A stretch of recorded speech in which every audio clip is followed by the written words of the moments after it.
男嘉宾小马25岁，来自山西酒店管理；女嘉宾小可26岁，同样来自山西，也是酒店管理。来，有请两位，有请。主持人好，欢迎啊！看小片基本知道你心里的苦了，咱一点一点说吧。你说的倔对吗？对。然后因为倔吃亏是吧？你举几个例子让老师们听听。我女朋友吧，她就特别天真。她有一回吧，就那朋友发朋友圈，商家广告说集赞集多少个赞，送她那个进口的香水。我说天上掉馅饼的事儿你也信啊？挺费劲的事儿你就别那啥，她就不听，就去集那个赞。好不容易集够了，人家商家给她发过来一瓶香水，回来一看什么香水？就那5块钱10块钱的劣质勾兑出来的香水，然后他还给人家付的邮费好几十，你说你傻吗？那就叫傻吗？也就是付了点邮费嘛。是你这人啊，真是。那还有别的呀？说别的，来接着说。还有啥时候让骗了？还有啥时候？他不光是让陌生人骗，他朋友也骗。你让他交那些朋友，这是朋友的事吧？我朋友怎么了？我觉得我朋友挺好的呀。他朋友在外地，然后叫他过去一起合伙做一个什么小生意啊。然后我说我跟你去吧，我不放心你。然后他就不听我的，自己去了，然后把那钱就投了。然后过了好长时间才跟我说，我一看那什么项目就根本就不靠谱，他那朋友根本就坑，就坑他钱去了。怎么就坑我了嘛？再说了，人家当时告诉你了，你愿意做你就做，人家没有逼着我。然后我当时也是看，就是说我想挣点钱，然后为咱们这个未来做打算嘛。我有错吗？再说了，人家坑你了吗？怎么没坑？没坑好几百块钱。人家投资了多少啊？好几千，快1万块钱。我不是跟他要嘛，我说我们不做了，然后他当时就不给嘛，他非要说有什么程序啊、流程啊什么乱七八糟的。怎么就没给你了？那你当时跟人家要，人家说过几天给你，对不对？你不行，你非要死呀活呀，当天就跟人家要，对不对？最后那不是人家给你了，然后就是损失了几百块而已，你有必要这样说吗？你们家几百块钱是大风刮来的。虽然不是大风刮来的，但是我觉得比起那个大树，大体还是回来了，对吧？人家也没坑你，人家几百块就不说了，关键是我一跟你说，你还不耐烦。你说我苦口婆心，我不为他好吗？然后我老跟他说吧，你说他还跟我生气，他还生气，后果还挺严重的。他一般如果跟你生气的话，他都怎么着？咱不说钱的事就说逛商场买东西，逛得好好的，我要回家。生气了啊？为啥呀？莫名其妙。那你不知道我为什么回家吗？因为我觉得你不够了解我，对不对？4年了，然后你根本不知道我想要什么。每次逛街，然后就是我那天正好脚疼嘛，我说咱们买一双运动鞋，然后他非要给我看跟儿这么高的鞋让我穿，我说能穿了吗？最后看，他不耐烦了，然后吼我，你就说你这个人这么难伺候，一双鞋就看不对，那是我看不对吧？那是我的问题吗？我觉得。最后我不是劝你吗？最后我不就追出去捅你了吗？他跑到商店外边了天特别冷，下着大雪，刮大风的。我说咱们要不那个回商店里商量，暖和暖和。然后他就不听，在外边站了好长时间。那我当时不是生气吗？我当时生气，我想自己一个人冷静，我不想在商场里头那么多人跟你大吵大闹。你那叫冷静吗？你那叫冷冻。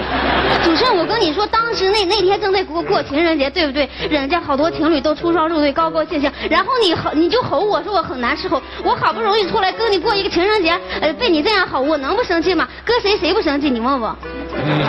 关键他生气吧，你生气难哄也算了他还挨冷战。我怎么跟你冷战？好几天就不联系了，电话 QQ 给我拉黑。那是你惹我生气了，好不好？没办法了，我知道他弟弟电话，我通过他弟弟我才联系着他，哄了半天就把他哄好了才。你说我要是没你弟弟电话，你是不是就咱俩就？什么叫不联系了？那我当时也是生气啊，所以说我不想跟你说这个话题，你知道吗？哎，他可气人了，他把我在大雪堆里，然后放了1个小时。不是你自己没长腿，他把你放在雪堆里，你不跑吗？那我就是那一次从就是其他地方出差回来嘛，然后他答应好是去接我到点儿，结果我去了，你跟主持人说你人去哪儿了？你去哪儿了？我忘了。你忘了轻松，我下车了，然后大包小包提的，那你人在哪儿了？我早上起来。到底干什么了？说实话。我早上起来其实我记着呢然后他中午的车嘛，然后上午我朋友给我打电话让我出去玩会儿。玩什么？打游戏。打着就是着迷了，入迷了。你入迷就可以把我撂那儿。那我不就是爱打会儿游戏，你至于吗？你就是不关心我，那关心我能这么做吗？那我跟游戏哪个重要？你说。那你呢？哪个重要？这好问题啊！游戏重要还是他重要？那说游戏肯定，那你不是这到底是游戏？你说肯定是你重要嘛？你比游戏重不是？但是你不能不让我玩游戏啊！是什么意思？游戏是我的爱好。不是，那你的爱好就是爱好，那我的爱好呢？那你为什么阻止我的爱好？他有什么爱好？我多少阻止你的爱好？你说你多少阻止了？就是我之前玩那个网络主播，然后你死活不让我玩，你说你有没这回事呢？不是，他爱唱歌，你说你唱就唱嘛，你干嘛非得去当那个网络主播呀？那什么地方你就下去？那我喜欢唱歌呀，当网络主播我就可以释放一下工作的压力，怎么了？那你唱一个，我也是想听他唱两句。唱一个，来吧，唱一句。相关唱歌你们最会唱吗？这也没音乐呀。因为你来了，我们键盘老师就跟你来。谁的梦像铁缺，冷月别关，狼也走牧地，来不及大漠荒原。谁的爱让天下万方走远？金银散人心，举寒看绿水青山。是青山。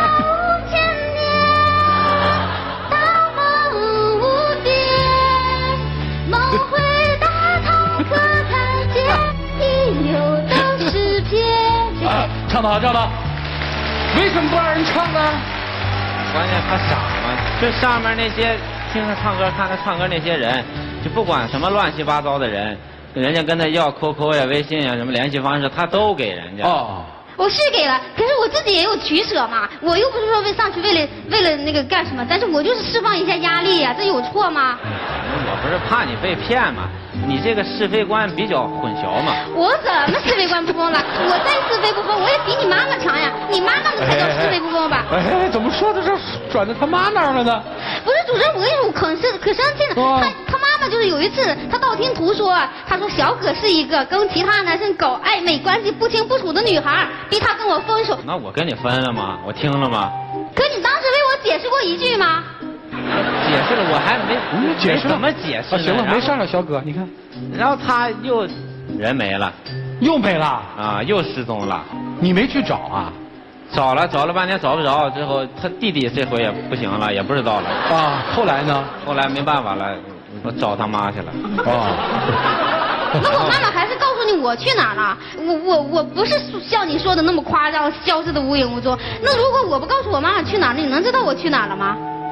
哎，你这跟他母亲关系怎么样？不是你不能怨他老是我母亲怎么样，他关键跟我妈一起上班的时候，人家是长辈又是那个上级。是。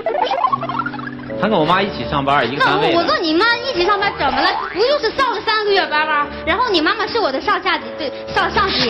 然后我是你妈妈的下级，对不对？对，确实是。不是主持人，我跟你说，他妈妈可生气了。啊。然后有一次就是去那个员工食堂吃饭嘛，他看见我手底下有一个服务员，然后就因为人家吃包子不吃馅，他妈妈大张旗鼓把我叫到那个办公室说，这个服务员我要开除。我说为什么呢？他妈妈说，他吃包子不吃馅。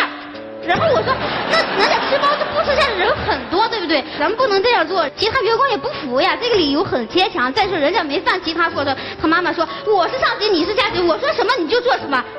然后我当时很生气，我说照您这样的话，我说我也吃包子不行，那你把我开除了得了。这一件事，然后他妈妈就很生气。所以他妈要把你从他们家开除啊，姑娘。现在还在一起吗？跟你母亲？不在了。我已经就是为了避免这个问题，我已经就是说跟他妈妈之后道过歉了，但是他妈妈还是好像。不是，你觉得你说那话对吗？人家开除别人跟你有什么关系？你就我也不吃馅，你把我也开除了吧？那我不是当时意见不合嘛？我觉得是你妈妈故意针对我的。意见不合你可以慢慢说嘛。你说我妈都年过半百，50多岁人了，又是你的长辈，委婉点说，你那态度就有点太刚硬了。行。再说了，你妈妈那件事情，我之后就是因为工作的事情，我已经道过歉了。那么工作是工作，私底下是私底下，对不对？那为什么到现在了4年了，他对我一个承诺都没有？什么意思？人家其他情侣都结婚了，他都一句也没有。哦，他没说要娶你啊？没说。你都不娶人，你改造人家干嘛呀？改造好了不就娶吗？那你从刚开始就是说喜欢我，也没说这毛病那种病呀。听到这儿才听出问题，他没说要娶你啊，姑娘。没说。他说爱你吗？说了。说过吗？他说的，我觉得他说怎么劝我什么，给我脾气倔。谢头。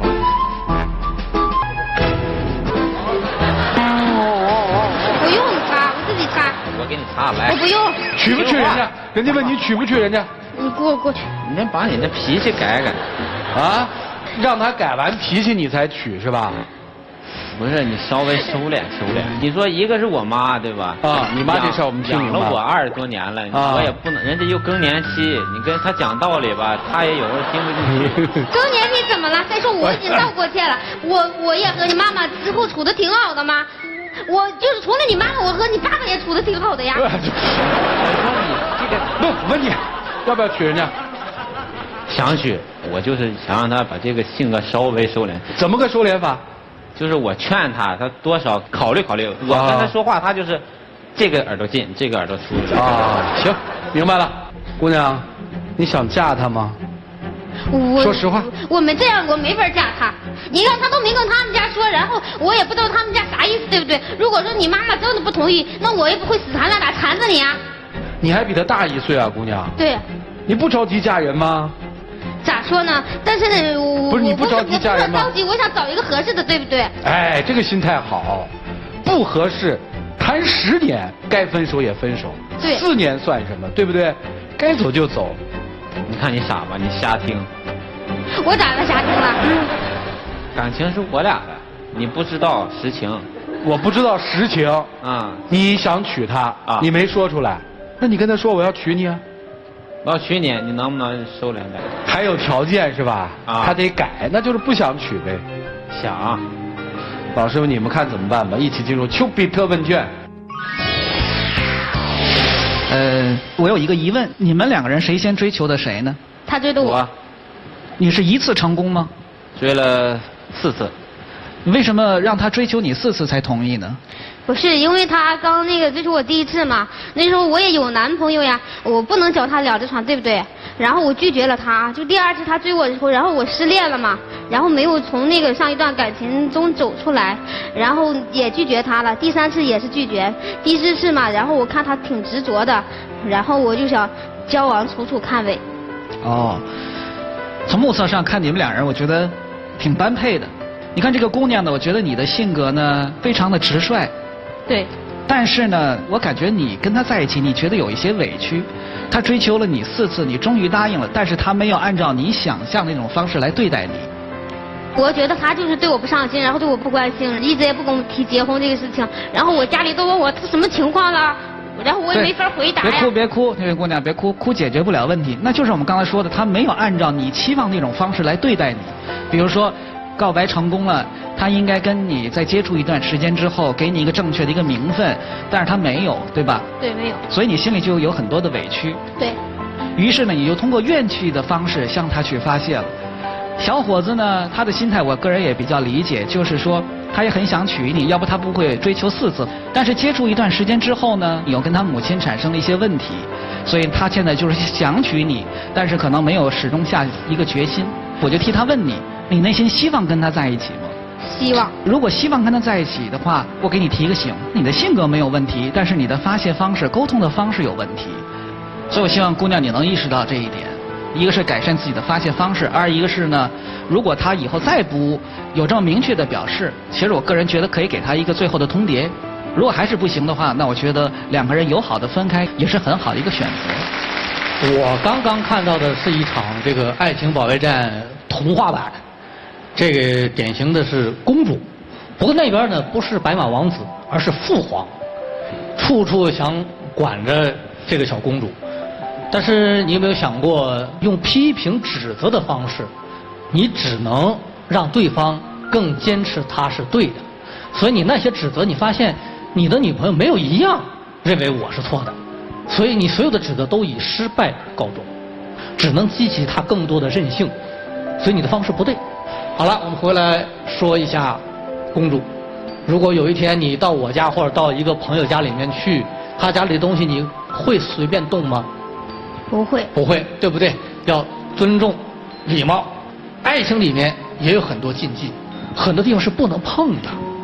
你的任性，你想来看看到底你在他心目当中有多重要，然后我消失了，到底看到对方是多在乎我。你有的时候太过着急，所以我想给你的一个建议是什么呢？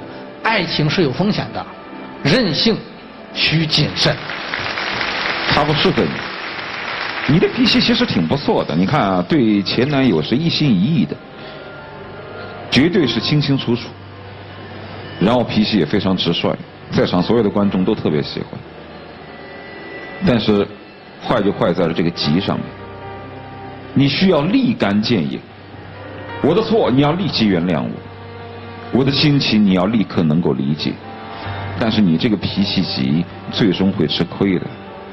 坦率的来说，这个女孩子其实她的性格当中的种种缺点，经过很好的诱导的话是可以改正的，但你偏偏没有那样去做。一方面你觉得这是一种嬉闹，挺好玩，另外一方面你确实不够成熟，没有这样的一种引导的方式，让她能够把她的优良的脾气发挥到极致，把她的那些不好的一面幻化成可爱的地方，同时你也做不了你父母的主。所以今天你们俩之间的事看着特别热闹，但其实呢，其中有很大的隐忧。再多失踪几次，又或者是你们彼此的某种彼此需求达不到的时候，到最后就一定会幻化成痛苦。所以其实从性格上和这种年龄上来说，我觉得他真的不适合你。就这样。4年了。我听来听去，我最后发现，最核心的、最关键的是，你可能连一个承诺都没有，那你还拖着人家干嘛？你还说人这不好那不好，你有什么资格说呢？别急着嫁人，你那句话我特同意，得找一合适的再嫁啊！一起进入黄金60秒。其实吧，咱。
行，回去吧，2位，请回，谢谢你们。